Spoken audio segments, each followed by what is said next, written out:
નમસ્કાર મિત્રો, નોલેજ ગુરુમાં ફરી એકવાર આપ સૌનું હાર્દિક સ્વાગત છે। આજના વિડીયોથી આપણે ગુજરાતના જિલ્લાઓની શરૂઆત કરીશું અને અમદાવાદ જિલ્લાનો સંપૂર્ણ અભ્યાસ કરીશું। અમદાવાદ જિલ્લાની સ્થાપના, મહત્ત્વના સ્થળો, અમદાવાદમાં આવેલા આશ્રમો, બગીચાઓ, તળાવો, યુનિવર્સિટીઓ, વિદ્યાપીઠો અને મ્યુઝિયમો સહિતની સ્પર્ધાત્મક પરીક્ષામાં પૂછાઈ શકે તેવી તમામ બાબતોનો આજે આપણે અભ્યાસ કરીશું।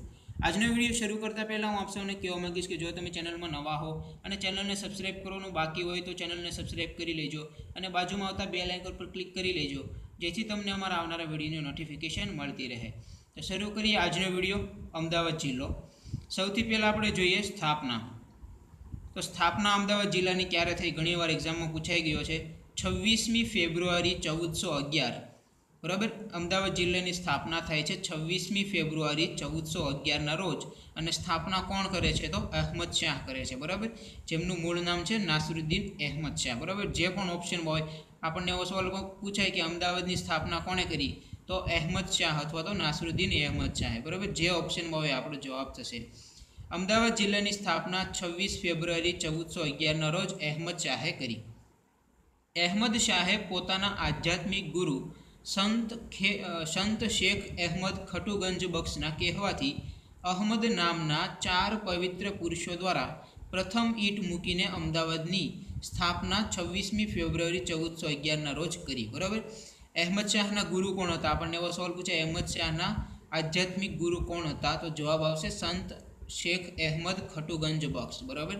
અને એમના કહેવાથી અહમદ નામના 4 પવિત્ર પુરુષો દ્વારા પ્રથમ ઈંટ મૂકીને અમદાવાદની સ્થાપના થાય છે, બરાબર। અને અહમદ નામના 4 પુરુષો કોણ હતા? તો એક તો નાસિરુદ્દીન અહેમદ શાહ પોતે, અને એમના ગુરુ શેખ અહમદ ખટુગંજ બખ્શ, પછી ત્રીજા હતા મલિક અહમદ, અને ચોથા હતા કાજી અહમદ, બરાબર। બધાના નામમાં અહમદ આવે છે। આ નાસિરુદ્દીન અહમદ, શેખ અહમદ ખટુગંજ બખ્શ, મલિક અહમદ, કાજી અહમદ, બરાબર। આ 4 વ્યક્તિઓ છે એમણે પ્રથમ ઈંટ મૂકીને અમદાવાદની સ્થાપના કરી। હવે આપણે જોઈએ અમદાવાદની વિશેષતા।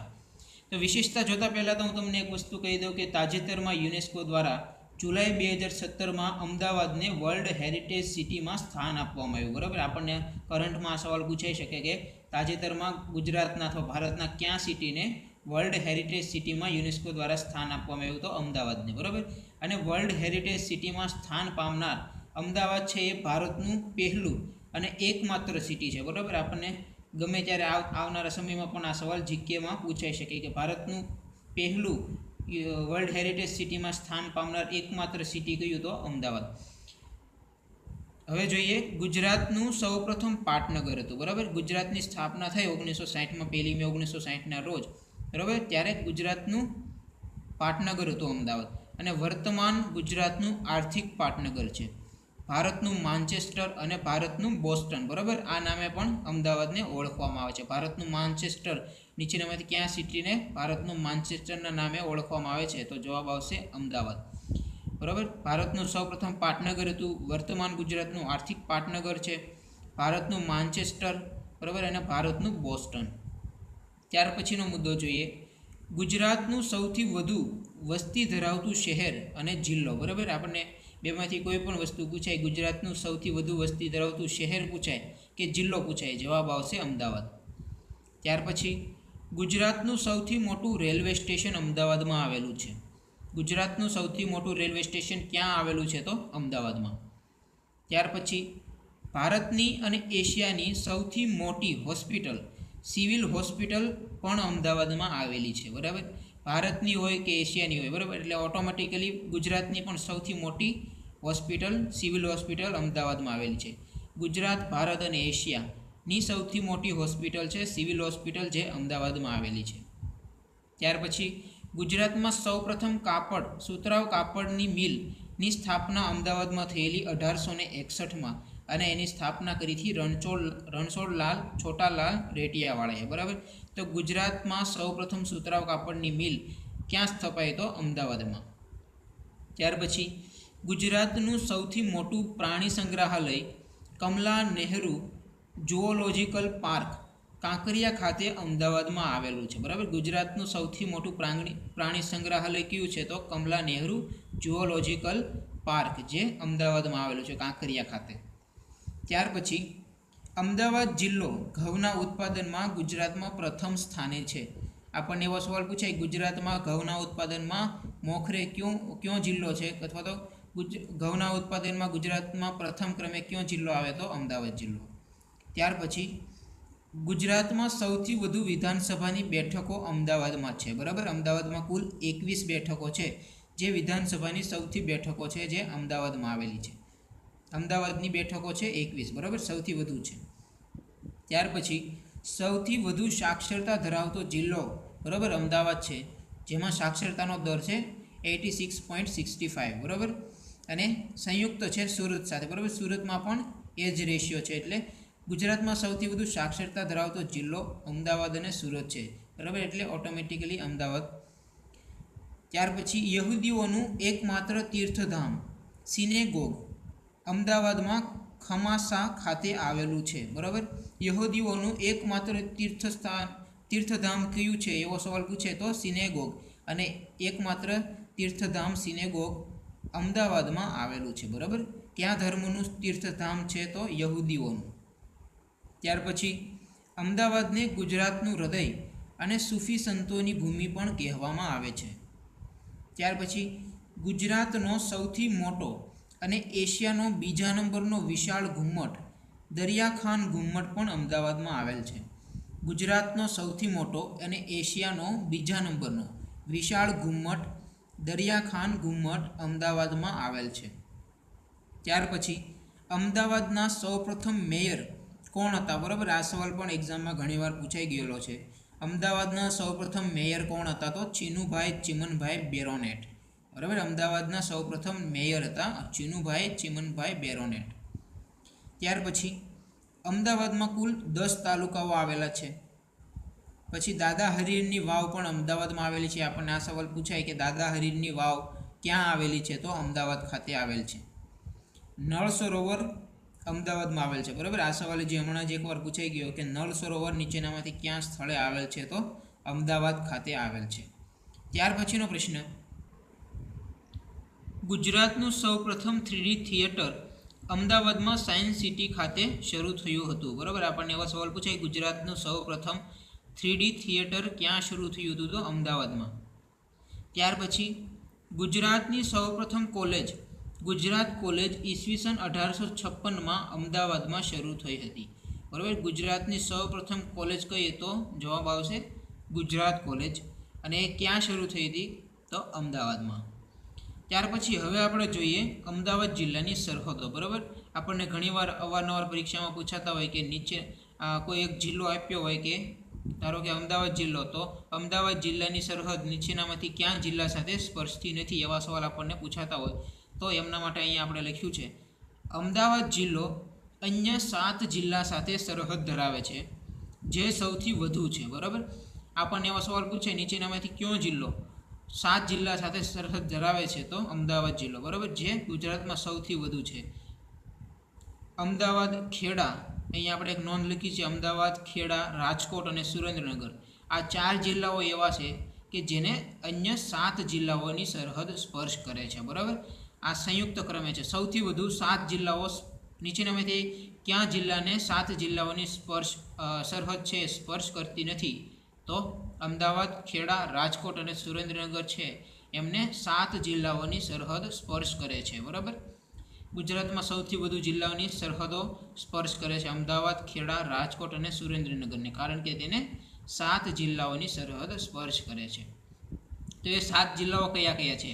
અમદાવાદની સરહદને સ્પર્શતા 7 જિલ્લાઓ કયા કયા છે, તો જોઈએ મહેસાણા, ગાંધીનગર, ખેડા, આણંદ, ભાવનગર, બોટાદ અને સુરેન્દ્રનગર. બરાબર, અમદાવાદને 7 જિલ્લાઓની સરહદ સ્પર્શ કરે છે: મહેસાણા, ગાંધીનગર, ખેડા, આણંદ, ભાવનગર, બોટાદ અને સુરેન્દ્રનગર. આપણને એવો સવાલ પૂછે કે અમદાવાદને નીચેનામાંથી ક્યાં જિલ્લાની સરહદ સ્પર્શ કરતી નથી, તો આપણને આ 7 જિલ્લાઓના નામ આવડતા હોય તો આપણને જવાબ આવડે. ત્યાર પછીનો પ્રશ્ન, મુઝફ્ફર શાહ ત્રીજાના સમયમાં અમીર ઝોહાર ખાન સિદ્દીના ખાસ મિત્ર સીદી સૈયદે લાલ દરવાજા પાસે વિશ્વવિખ્યાત સીદી સૈયદની જાળી અમદાવાદમાં બંધાવી. આપણને એવો સવાલ પૂછાય સીદી સૈયદની જાળી ક્યાં આવેલી છે તો અમદાવાદ ખાતે આવેલી છે અને કોણે બંધાવી તો મુઝફ્ફર શાહ ત્રીજાના સમયમાં અમીર ઝુહાર ખાન સીદીના ખાસ મિત્ર સીદી સૈયદે લાલ દરવાજા પાસે વિશ્વવિખ્યાત સીદી સૈયદની જાળી બંધાવી. ત્યાર પછી જહાંગીરે અમદાવાદને ધૂળિયું શહેર કહ્યું હતું. બરાબર, આપણને આ સવાલ પણ 1-2 વાર પૂછાઈ ગયેલો છે. નીચેનામાંથી કોણે અમદાવાદને ધૂળિયું શહેર કહ્યું હતું તો જહાંગીરે અમદાવાદને ધૂળિયું શહેર કહ્યું હતું. ત્યાર પછીનો પ્રશ્ન, અમદાવાદમાં નારીઓના ઉત્થાન માટે જ્યોતિ સંઘની સ્થાપના મૃદુલાબેન સારાભાઈએ કરી. બરાબર, આપણને એવો સવાલ પૂછાય જ્યોતિ સંઘની સ્થાપના કોણે કરી તો મૃદુલાબેન સારાભાઈએ અમદાવાદમાં કરી. અમદાવાદમાં નારીઓના ઉત્થાન માટે જ્યોતિ સંઘની સ્થાપના મૃદુલાબેન સારાભાઈએ કરી હતી. ત્યાર પછીનો પોઈન્ટ જોઈએ. અમદાવાદનો ઇતિહાસ પુસ્તક 1850માં મગનલાલ વખતચંદ શેઠે લખ્યું હતું. બરાબર, આપણને એવો સવાલ પૂછાય અમદાવાદનો ઇતિહાસ પુસ્તકના લેખકનું નામ જણાવો તો જવાબ આવશે મગનલાલ વખતચંદ શેઠ. બરાબર, મગનલાલ વખતચંદ શેઠ, જેમણે 1850માં પુસ્તક લખેલું અમદાવાદનો ઇતિહાસ. ત્યાર પછીનો પોઈન્ટ, મહિપત રામ અને ભોળાનાથ સારાભાઈએ મહિપત રામ નીલકંઠ અને ભોળાનાથ સારાભાઈએ અમદાવાદમાં પ્રાર્થના સભાની ગુજરાતમાં સ્થાપના કરી. બરાબર, અમદાવાદ નામના સ્થળે પ્રાર્થના સભાની સ્થાપના કરે છે. કોણ કરે છે તો મહિપત રામ નીલકંઠ અને ભોળાનાથ સારાભાઈ.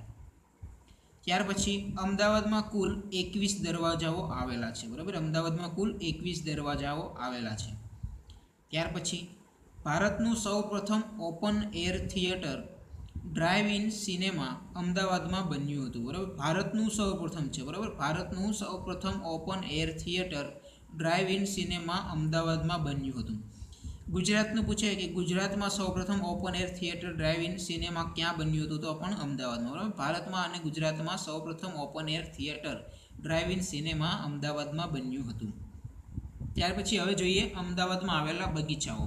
આપણને એવો સવાલ પૂછે નીચેનામાંથી અથવા તો બગીચાનું નામ આપે કે પરિમલ ગાર્ડન નીચેનામાંથી કયા જિલ્લામાં આવેલ છે, સૌરભ ગાર્ડન નીચેનામાંથી કયા જિલ્લામાં આવેલ છે તો અમદાવાદ જિલ્લામાં આવેલા બગીચાઓ જોઈએ તો law garden, Parimal garden, Saurabh garden, Sardar બાગ, તિલક બાગ. બરાબર, આ બધા બગીચાઓ છે જે અમદાવાદ જિલ્લામાં આવેલા છે. Law garden, Parimal garden, Saurabh garden, Sardar બાગ અને તિલક બાગ. ત્યાર પછી હવે આપણે જોઈએ અમદાવાદમાં આવેલા કુંડ. બરાબર, ઓબ્લિક તળાવો. અમદાવાદમાં આવેલા કુંડ ઓબ્લિક તળાવો. આપણને એવો સવાલ ઘણીવાર પૂછાય કે મલાવ તળાવ ક્યાં આવેલું છે કે ગંગાસર તળાવ ક્યાં આવેલું છે તો એમના માટે આપણે અહીંયા લખેલું છે. તો સૌથી પહેલાં આપણે જોઈએ મલાવ તળાવ. તો મલાવ તળાવ ક્યાં આવેલું છે તો અમદાવાદના ધોળકા નામના સ્થળે મલાવ તળાવ આવેલું છે. બરાબર, ધોળકા નામના સ્થળે. ત્યાર પછી જોઈએ બીજું તળાવ નરોડા તળાવ. તો નરોડા તળાવ છે એ પણ અમદાવાદમાં આવેલું છે. ત્યાર પછી ચંડોળા તળાવ તો એ પણ અમદાવાદમાં. ચાંદલોડિયા તળાવ તો એ પણ અમદાવાદમાં. વસ્ત્રાપુર તળાવ, કાંકરિયા તળાવ, મુનસર તળાવ. બરાબર, તો મુનસર તળાવ છે એ વિરમગામ અમદાવાદ ખાતે આવેલું છે. ત્યાર પછી ગંગાસર તળાવ છે એ પણ વિરમગામ, બરાબર, અમદાવાદના વિરમગામ તાલુકામાં આવેલું છે. ત્યાર પછી પાંછા તળાવ પણ અમદાવાદમાં આવેલું છે. સેફુખા તળાવ પણ અમદાવાદમાં આવેલું છે. બરાબર, આ બધા તળાવ તમારે યાદ રાખવાના છે. કોઈ પણ સમયે સવાલ પૂછાય કે પાંછા તળાવ ક્યાં જિલ્લામાં આવેલ છે તો અમદાવાદ જિલ્લામાં. એવી રીતે આપણને સવાલ પૂછાય તો મલાવ તળાવ અમદાવાદના ધોળકા ખાતે, નરોડા તળાવ અમદાવાદમાં, ચંડોળા તળાવ પણ અમદાવાદમાં, ચાંદલોડિયા તળાવ અમદાવાદમાં, વસ્ત્રાપુર તળાવ પણ અમદાવાદમાં, કાંકરિયા તળાવ અમદાવાદ. બરાબર, જેને હોજે કુતુબના નામે પણ ઓળખવામાં આવતું, જૂનું નામ હતું હોજે કુતુબ. ત્યાર પછી મુનસર તળાવ અમદાવાદના વિરમગામ તાલુકામાં, ગંગાસર તળાવ અમદાવાદના વિરમગામ તાલુકામાં, પાંછા તળાવ પણ અમદાવાદમાં અને સેફુકા તળાવ પણ અમદાવાદમાં. બરાબર, ત્યાર પછી જોઈએ આંતરરાષ્ટ્રીય પતંગ મહોત્સવની ઉજવણી દર વર્ષે 13 જાન્યુઆરીથી 15 જાન્યુઆરી દરમિયાન અમદાવાદમાં યોજાય છે. બરાબર, આપણને એવો સવાલ પૂછે આંતરરાષ્ટ્રીય પતંગ મહોત્સવની ઉજવણી ક્યાં થાય છે તો અમદાવાદ ખાતે થાય છે. અને ક્યારે થાય છે આંતરરાષ્ટ્રીય પતંગ મહોત્સવની ઉજવણી દર વર્ષે ક્યારે થાય છે તો 13 જાન્યુઆરીથી 15 જાન્યુઆરી. બરાબર, આંતરરાષ્ટ્રીય પતંગ મહોત્સવની ઉજવણી દર વર્ષે 13 જાન્યુઆરીથી 15 જાન્યુઆરી દરમિયાન અમદાવાદમાં યોજાય છે. ત્યાર પછી જોઈએ કાંકરિયા કાર્નિવલનું આયોજન અમદાવાદમાં દર વર્ષે 25થી 31 ડિસેમ્બરે થાય છે. કાંકરિયા કાર્નિવલનું આયોજન ક્યાં જિલ્લામાં થાય છે? તો અમદાવાદ જિલ્લામાં. અને ક્યારે થાય છે? તો 25 ડિસેમ્બરથી 31 ડિસેમ્બર દરમિયાન કાંકરિયા કાર્નિવલનું આયોજન અમદાવાદમાં થાય છે. 25થી 31 ડિસેમ્બર. ત્યાર પછી શાહે આલમ અને સરખેજનો મેળો અમદાવાદમાં ભરાય છે.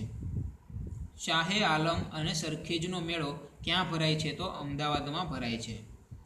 ત્યાર પછી અમદાવાદના બારેજડી ખાતે ડાંગરની ખુશ્કીમાંથી તેલ બનાવવાનું કારખાનું આવેલું છે. બરાબર, આપણને એવા સવાલ પૂછાય કે ડાંગરની ખુશ્કીમાંથી તેલ બનાવવાનું કારખાનું ક્યાં આવેલું છે? તો બારેજડી ખાતે. બરાબર, અમદાવાદ જિલ્લાના બારેજડી નામના સ્થળે ડાંગરની ખુશ્કીમાંથી તેલ બનાવવાનું કારખાનું આવેલું છે. ત્યાર પછી અમદાવાદના સાણંદ ખાતે ટાટાનો નેનો પ્લાન્ટ આવેલો છે. બરાબર, ટાટાનો નેનો પ્લાન્ટ ક્યાં આવેલો છે? તો અમદાવાદના સાણંદ ખાતે.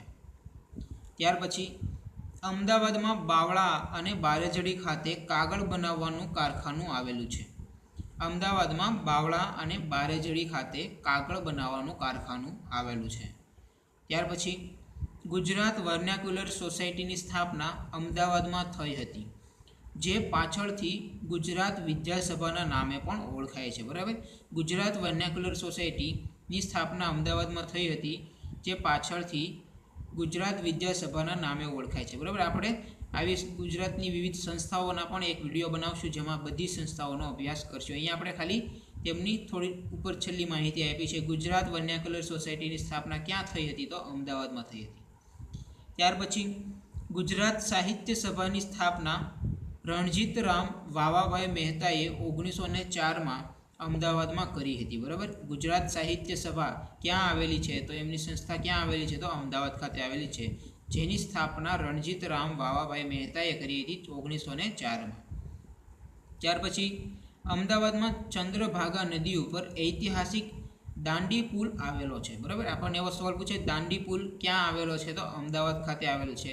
અથવા તો કઈ નદી ઉપર આવેલો છે? દાંડી પુલ છે એ કઈ નદી ઉપર આવેલો છે? તો ચંદ્રભાગા નદી ઉપર આવેલો છે. ત્યાર પછી હવે આપણે જે અમદાવાદ જિલ્લાના મહત્ત્વના સ્થળો, તો સૌથી પહેલાં સ્થળ જોઈએ ધોળકા. ધોળકાનું પ્રાચીન નામ ધવલ્લકપુર. બરાબર, બંને જે ધોળકાના પ્રાચીન નામ છે ધવલ્લક અને ધવલ્લકપુર. બરાબર, ધોળકાને પ્રાચીન સમયમાં ધવલ્લકના નામે પણ ઓળખવામાં આવતું. ત્યાર પછી મિનળ દેવીએ બંધાવેલું મલાવ તળાવ અહીં આવેલું છે. બરાબર, મિનળ દેવીએ બંધાવેલું મલાવ તળાવ છે એ ધોળકા ખાતે આવેલું છે. અમદાવાદના ધોળકા ખાતે મલાવ તળાવ આવેલું છે, જેને મિનળ દેવીએ બંધાવેલું હતું. ત્યાર પછી 7 નદીઓનું સંગમ સ્થળ વૌઠા પણ ધોળકા તાલુકામાં આવેલું છે. આપણને એવું સવાલ પૂછાય કે 7 નદીઓનું સંગમ સ્થળ એટલે કયું? ખાલી જગ્યા તો વૌઠા. બરાબર, 7 નદીઓનું જ્યાં સંગમ થાય છે એ સ્થળ છે વૌઠા, જે ધોળકા તાલુકામાં આવેલું છે. ત્યાર પછી પાંડવોની શાળા, ભીમનું રસોડું, સિદ્ધનાથ મહાદેવ વગેરે પૌરાણિક જગ્યાઓ બરાબર પણ ધોળકામાં આવેલી છે. પાંડવોની શાળા, ભીમનું રસોડું, સિદ્ધનાથ મહાદેવ વગેરે જૂની બરાબર પુરાણી જગ્યાઓ પણ ધોળકામાં આવેલ છે. તો ધોળકામાં આપણે કેટલી વસ્તુ યાદ રાખશું? ધોળકાનું સૌપ્રથમ તો પ્રાચીન નામ યાદ રાખશું, ધવલ્લક અને ધવલ્લકપુર. પછી મિનળ દેવીએ બંધાવેલું મલાવ તળાવ પણ ધોળકામાં આવેલું છે. 7 નદીઓનું સંગમ સ્થળ વૌઠા પણ ધોળકા તાલુકામાં આવેલું છે. પાંડવોની શાળા, ભીમનું રસોડું, સિદ્ધનાથ મહાદેવ વગેરે પૌરાણિક જગ્યાઓ પુરાણી જગ્યાઓ પણ ધોળકામાં આવેલ છે. ત્યાર પછી આપણે બીજું સ્થળ જોઈએ વિરમગામ. તો વિરમગામમાં શું શું યાદ રાખવાનું આપણે પરીક્ષાની દૃષ્ટિએ? તો મિનળ દેવીએ બંધાવેલું મુનસર તળાવ અહીં આવેલું છે. બરાબર, મિનળ દેવીએ બંધાવેલું મુનસર તળાવ ક્યાં આવેલું છે? તો વિરમગામ ખાતે આવેલું છે. ત્યાર પછી ગંગુ વણઝારાએ બંધાવેલું ગંગાસર તળાવ પણ અહીં આવેલું છે. બરાબર, વિરમગામમાં 2 તળાવ આવેલા છે, મુનસર તળાવ અને ગંગાસર તળાવ, જેમાંનું મુનસર તળાવ મિનળ દેવીએ બંધાવેલું અને ગંગાસર તળાવ છે એ ગુણ વણઝારાએ બંધાવેલું. તો વિરમગામમાં આ 2 વસ્તુ યાદ રાખવાની. ત્યાર પછીનું સ્થળ જોઈએ સરખેજ. તો સરખેજમાં આપણે જોઈએ અહીં મહેમૂદ બેગડા અને તેના શાહજાદાઓની મઝાર આવેલી છે, બરાબર. સરખેજ ખાતે મહેમૂદ બેગડા અને તેના શાહજાદાઓની મઝાર આવેલી છે, બરાબર. ત્યાર પછી જોઈએ તો સરખેજ ખાતે સુલતાન અહેમદ શાહના ગુરુ અહમદ ખટુગંજ બક્ષનો રોજો આવેલ છે, બરાબર. આપણને એવો સવાલ પૂછાય કે અહમદ શાહના ગુરુ અહમદ શેખ અહેમદ ખટુગંજ બક્ષનો રોજો ક્યાં આવેલ છે? તો સરખેજ ખાતે આવેલ છે, બરાબર. જે સમગ્ર ગુજરાતમાં સૌથી મોટો રોજો છે. આપણને એવો સવાલ પૂછાય સમગ્ર ગુજરાતમાં અથવા તો ગુજરાતમાં સૌથી મોટો રોજો કયો રોજો છે? તો શેખ અહેમદ ખટુગંજ બક્ષનો જે રોજો છે એ ગુજરાતનો સૌથી મોટો રોજો છે, જે સરખેજ ખાતે આવેલ છે. તો સરખેજમાં મહેમૂદ બેગડા અને તેના શાહજાદાઓની મઝાર આવેલી છે. સુલતાન અહેમદ શાહના ગુરુ શેખ અહેમદ ખટુગંજ બક્ષનો રોજો આવેલ છે, સૌથી મોટો રોજો છે, બરાબર. ત્યાર પછીનું આપણે સ્થળ જોઈએ વોઠા. તો વોઠામાં તમારે શું શું યાદ રાખવાનું છે? તો 7 નદીઓનું સંગમ સ્થાન વોઠા અમદાવાદના ધોળકા તાલુકામાં આવેલું છે. 7 નદીઓનું સંગમ સ્થાન વોઠા અમદાવાદના ધોળકા તાલુકામાં આવેલ છે. તો એ 7 નદીઓ કઈ કઈ છે? બરાબર. 7 નદીઓનું સંગમ સ્થાન છે વોઠા. તો એ 7 નદીઓ કઈ કઈ છે કે જે વોઠા ખાતે સંગમ થાય છે, ભેગી થાય છે? તો એ 7 નદીઓ આપણને પૂછાય નીચેનામાંથી વોઠા ખાતે સપ્ત નદીઓમાંથી નીચેનામાંથી કઈ નદીનો સમાવેશ થતો નથી? તો આ 7 નદીઓ છે એ તમારે યાદ રાખવાની. સાબરમતી, વાત્રક, મેશ્વો, માઝમ, હાથમતી, ખારી અને શેઠી, બરાબર. આ 7 નદીઓનો સંગમ થાય છે વોઠા ખાતે. સાબરમતી, વાત્રક, મેશ્વો, માઝમ, હાથમતી, ખારી અને શેઠી, આ 7 નદીઓનો સંગમ થાય છે એ સ્થળ છે વોઠા, જે અમદાવાદના ધોળકા તાલુકામાં આવેલું છે.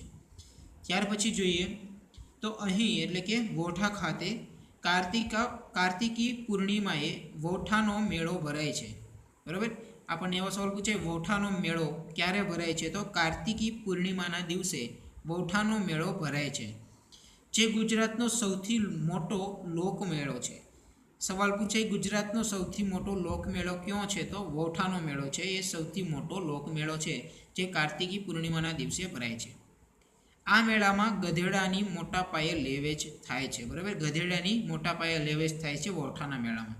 તો વોઠામાં આપણે આ વસ્તુ યાદ રાખવાની કે 7 નદીઓનું સંગમ સ્થાન છે વોઠા, ધોળકા તાલુકામાં આવેલું છે અમદાવાદ જિલ્લાના.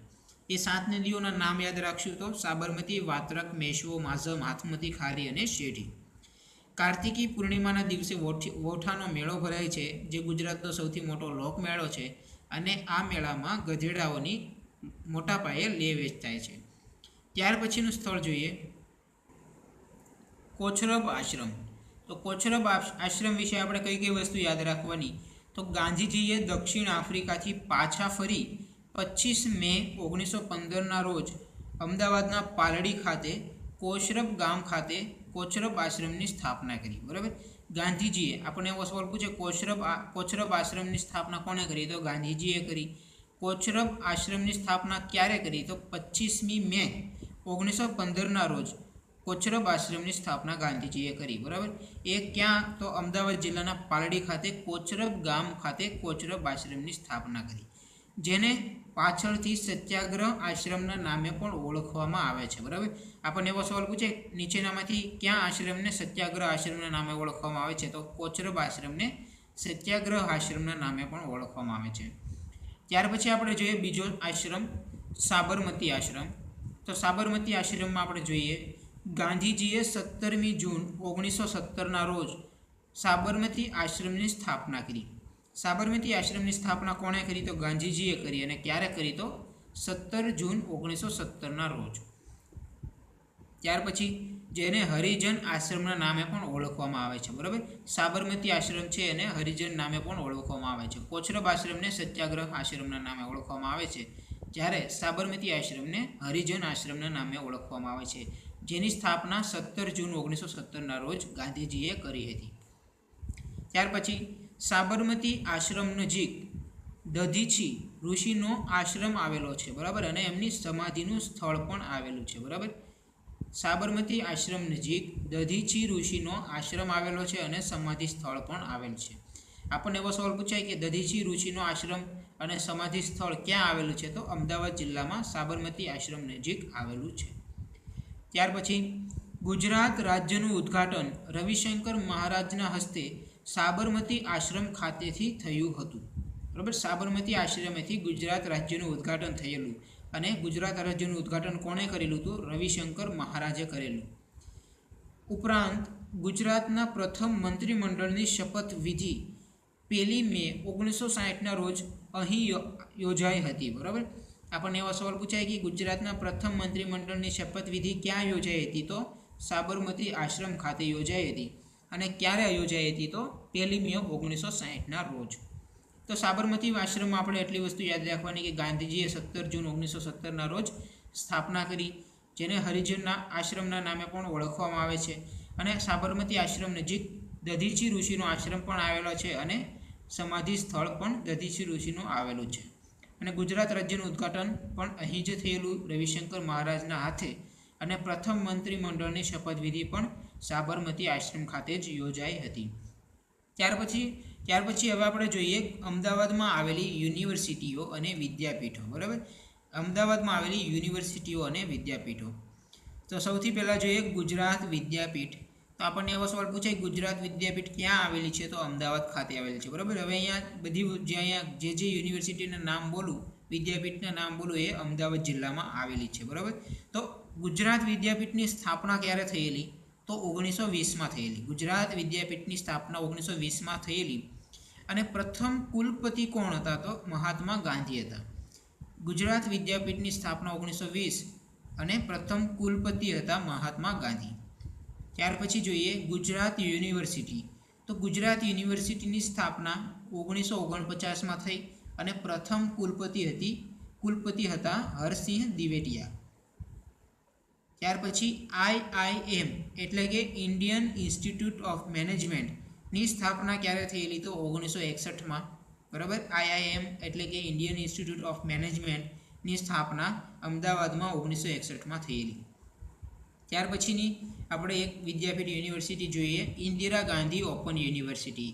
તો ઇન્દિરા ગાંધી ઓપન યુનિવર્સિટીની સ્થાપના ક્યારે થયેલી? તો 1974માં થયેલી. ઇન્દિરા ગાંધી ઓપન યુનિવર્સિટીની સ્થાપના 1974માં થયેલી. ત્યાર પછી doctor Baba Saheb Ambedkar open university. તો ડૉક્ટર બાબા સાહેબ આંબેડકર ઓપન યુનિવર્સિટીની સ્થાપના અમદાવાદમાં 1994માં થયેલી. Nirma university of science and technology.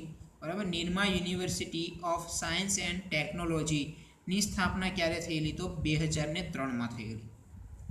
ત્યાર પછીની યુનિવર્સિટી જોઈએ CEPT યુનિવર્સિટીની સ્થાપના ક્યારે થયેલી? તો 2005માં થયેલી.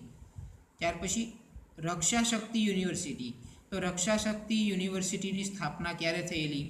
તો 2009માં અમદાવાદ ખાતે થયેલી. બરાબર, રક્ષાશક્તિ યુનિવર્સિટી અમદાવાદમાં આવેલી છે. 2009માં જેની સ્થાપના થયેલ છે.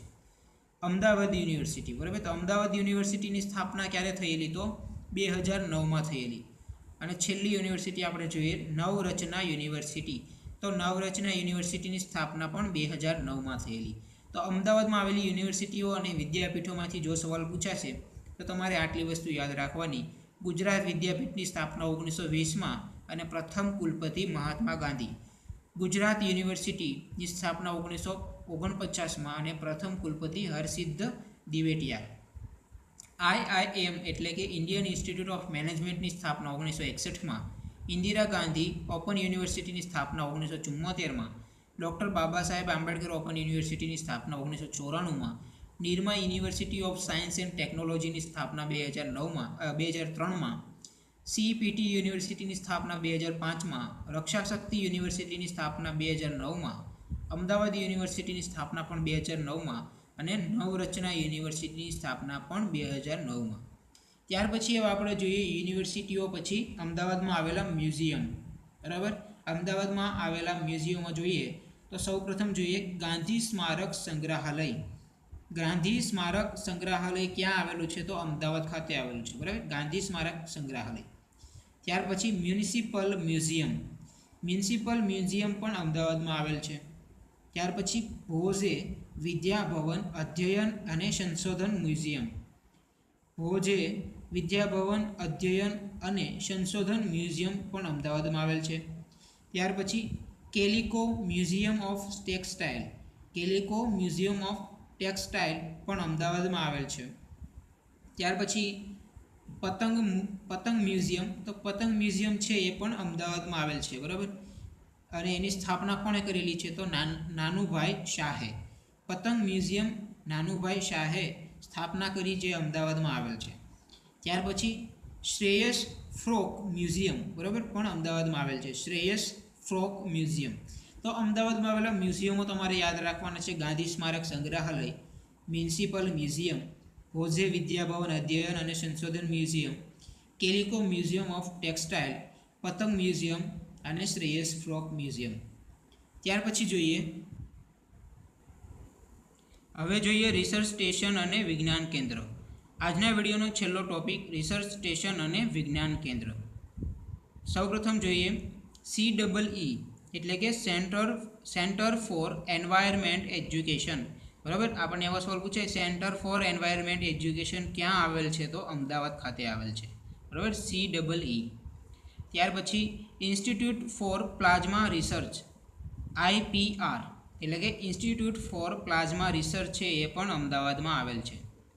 ત્યાર પછી physical research laboratory, PRL, physical research laboratory પણ અમદાવાદમાં આવેલ છે. ત્યાર પછી એગ્રીકલ્ચરલ રિસર્ચ સ્ટેશન પણ અમદાવાદમાં આવેલ છે. ત્યાર પછી Ahmedabad textile industries research association એટલે કે અટીરા, બરાબર. આ ફૂલ ફોર્મ પણ ઘણીવાર પૂછાઈ ગયું છે. અટીરાનું ફૂલ ફોર્મ જણાવો.